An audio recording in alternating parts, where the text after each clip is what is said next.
get it. What's going on, everybody? Welcome to the SchuZ Show. If you guys are having a phenomenal Tuesday, or if you guys are tuning in on a Wednesday, hopefully you guys are having a great Wednesday as well. So we got a lot, not actually a lot. We're going to have a few things to get into in tonight's show. And some of those things will be involving a fight preview of Melvin versus Siyakholwa Kuse. That will be going down in just a few hours now after in the Philippines. And then I'm going to get into a couple boxing news. Now, I'll be honest. Boxing is just quite dry right now. There is not a lot to get into at this point in time. So what I'm going to be getting to in today's show is just going to be pretty brief. A fight preview, 2 boxing news updates that came out in the past 24 hours, and then we'll wrap tonight's show up. So without a further ado, though, as always, if you guys have any comments, topics, or questions that you guys would like me to address on tonight's show, make sure to go leave them in the chat. And at that point in time, I will answer them. Your comments will pop up on the screen, and we'll go from there. So let's get right to it, though. Melvin will be fighting just a few hours now against Siyakholwa Kuse. Melvin will be defending his WBC strawweight title against Kuse in Manila. Expect speed, grit, and a clash of great styles here. Here's a little bit of a preview I'm going to give to you guys. This is a tale of the tape. For Melvin, he is from the Philippines, fighting his hometown. He is 31 years old, 24-3 with 12 KOs. His height is 5'2" with a 62-inch reach, orthodox style, holding the WBC strawweight championship. He has fought a total of 172 rounds in 6 world championship fights with a record of 4-2 in those fights. Going over to Kuse, he's from South Africa, just 22 years old, 9-2-1 with 4 KOs on his resume. He is 5'2", so they come in equal in that aspect. Now, he is a southpaw, and he brings into the ring his WBC silver strawweight title. He has 95 total rounds of action under his belt. Here's a style breakdown. Jerusalem is the experienced man in this fight.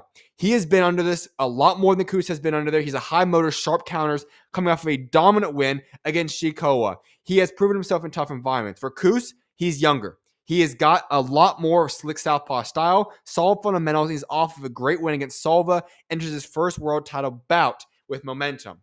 What to experience and what to look for in this fight. This will be a great test to see between experience and youth. We're talking about 2 guys. Jerusalem has all the experience. He has the age. He has all that going for himself. Whereas for Kuse, this is a man that's going into this fight. He does not have this experience. He's a young fighter, never fought in a world championship before. That will be broken now when he steps foot in that ring against Melvin Jerusalem. What is it going to be going down in this fight, though? It's going to be interesting. Orthodox southpaw, and Jerusalem also has the home field or home place advantage. This will be going down on DAZN. Most Valuable Promotions, also MP Promotions, will be promoting this fight. Here's my prediction, though. As Jerusalem enters into this fight, he is the obvious favorite. If I were to give you guys my prediction, I believe that when I speak to you guys on tomorrow's show, I will be able to profoundly say that Melvin Jerusalem will continue to hold the WBC strawweight belt in his possession. That's my guess. Listen, Kuse is a solid fighter. He's had some good fights. He has some solid momentum. But we're talking about Melvin Jerusalem here. A man who has been in the ring fighting for world championships 6 times. He is going to be fighting his own home. That goes for the benefit of him as well. And for Melvin Jerusalem, this is a man that has all the experience in the world. Now, don't get me wrong. Could Kuse come in there and perform outstandingly? Could he provide an upset? Yes, but he has every single thing going against him. Can he weather the early rounds? Jerusalem can weather the early rounds of Kuse in terms of youth and athleticism in that aspect. Jerusalem will just fine. So my prediction in this fight is that Melvin Jerusalem will retain his WBC strawweight world championship. But let me know your guys' thoughts. Who do you guys have winning this fight between Melvin Jerusalem and Kuse? It's going to be going down in just a few hours in the Philippines. Let me know who you guys have winning this fight. Here are the 2 boxing news updates that I want to give you guys. Matchroom is going to promote Murtazaliev versus Josh Kelly. Bakhram Murtazaliev and Josh Kelly have reached a deal for the IBF Super Welterweight title fight to take place on January 24th or 31st in the UK on a Matchroom show. Here are my few points I want to make about this. Bakhram Murtazaliev will have been outside of the ring now for 15 or more months. That's problematic. Very much so. Not saying that I think Josh Kelly will go out there and beat him, but he hasn't been much more active. He has fought, obviously, a few months ago, but still. For Bakhram Murtazaliev, why is this man not fighting from over a year? One of the best weight class in all boxing, endless list of names you could have fought, and 15 months outside the ring with no injuries, that's sad. This is a man that's coming off of a career-best highlight reel performance against Tim Tszyu in October of last year. I don't like the fact that he's outside the ring this long. It is what it is. Lots of things obviously happen in the boxing business world. Glad to see he has a fight locked in now. Hopefully get the deal solidified. He'll be fighting in the UK. My early prediction, Bakhram will win this fight. However, I will say this point right now. when you're looking at Bakhram Murtazaliev, being outside of the ring for 15 months is not okay. That is going to have some ripple effects. Without a doubt, there's going to be some form of ring rust. There has to be. 15 months outside of the ring is not something you can just make up for on moment's notice. So I do see this fight being interesting. And for Josh Kelly, obviously he's earned this opportunity to fight here. He finally gets to step up big time and have a nice performance and fight right here. This is a great opportunity for him. I'm looking forward to seeing this, and I do want to see this fight happen. I did see some people predicting that Josh Kelly could pull off the upset. Now, this was going down on X. I'm not seeing that route. I just don't. I like what Josh Kelly does bring to the ring. I think he's a solid fighter. But at the same time, Bakhram Murtazaliev, you can make a legitimate case, is the best man at 134. He is a problem. He is a very good fighter. What we saw him do to Tim Tszyu, absolutely dismantle that man. His resume stands for himself.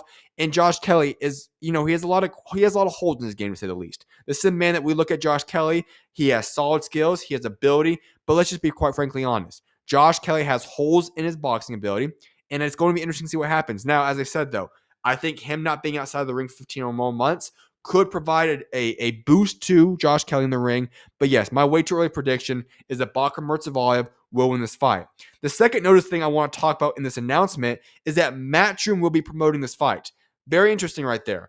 For the past long time now, we've seen Matchroom not be a part of bids and not be a part of promoting these other companies in different fights like this. Now, all of a sudden, the past couple of weeks, we've seen Matchroom go quickly and pick up a couple different fights that they're going to win bids on. And now they're taking up this fight with Bakhram Murtazaliev, Josh Kelly. Very interesting to see right there. Almost feels as if there's a little bit of a game plan change happening within the Matchroom organization. Now, just going to throw it out there. This is complete rumor mill. I have to imagine, and I do believe, I talked about this on last week's show, that could the influx of Dana White into boxing, we've seen Eddie Hearn all of a sudden have a little bit more competitive back and forth with Dana White. Could he be looking to change some things up and make some more moves to make more competition for Dana White? I have no idea. I'm just throwing it out there. The other boxing news I want to get into on tonight's show is this. There's a big possibility, according to Robert Garcia, that Raymond Muratalla moves up. Here's the exact quote from Robert Garcia. This was on the Boxing podcast. We'll decide after we go through training camp and after the Andy Cruz fight, but there's a big possibility that this will be our last fight at lightweight, and then he'll go to 140. Very interesting. There already were rumors in place that Muratalla could vacate his belt without ever defending it and move up already, or at least do another fight at 135. Now it appears that Andy Cruz fight is going to happen. Thank goodness. We all want to see that fight happen. But it's always interesting. If your trainer is already coming out saying, you know what, we're going to have to keep an eye on this situation right now in terms of his weight cut before the fight's even officially been agreed upon, everything's locked in place, that is concerning. It's concerning to see the fact that there could be weight issues for Raymond Muratalla. Not going to be an excuse, not that whatsoever, but it's something to certainly keep an eye on, because if Raymond Muratalla has weight issues in this weight cutting process, we could see Andy Cruz get a much easier win. Right now, it's a 50-50 fight. And if I had to pick one of the two guys, I'm going to go with Andy Cruz on this fight. But if Raymond Muratalla has an issue with health and weight cutting, this could be problematic for him and he could lose his belt here. Raymond Muratalla going into 140, though, is interesting because 135 is the money weight class right now. 140's got some names. Very tough, solid weight class, but still, I would be intrigued to see what he looks like at 140, how competitive he is there. But yes, Robert Garcia is proposing this fact that this could be the final fight that we see Raymond Muratalla fight at 135 before he makes the move up to 140. Now, as I said, today was going to be a very short show. That's all I really have. There's not a lot of boxing news coming out today, but enjoy the Melvin Jerusalem Strawweight World Championship fight going down. I hope you guys have a great rest of you guys Tuesday, or now that is Wednesday, now it's crossed the midnight threshold, that you guys have a fantastic Wednesday. I will be back live a little bit earlier on tomorrow's show to talk boxing, recap Melvin Jerusalem's fight, preview the upcoming fights cards going down on Thursday, and then I also will be getting into some boxing news as well. There won't be a guest on tomorrow's show, though, but I appreciate you guys all for tuning in. Have a blessed rest of your guys' day. I will see you guys back live tomorrow. May God bless you guys all. And with that being said, SchuZ out. God bless you guys.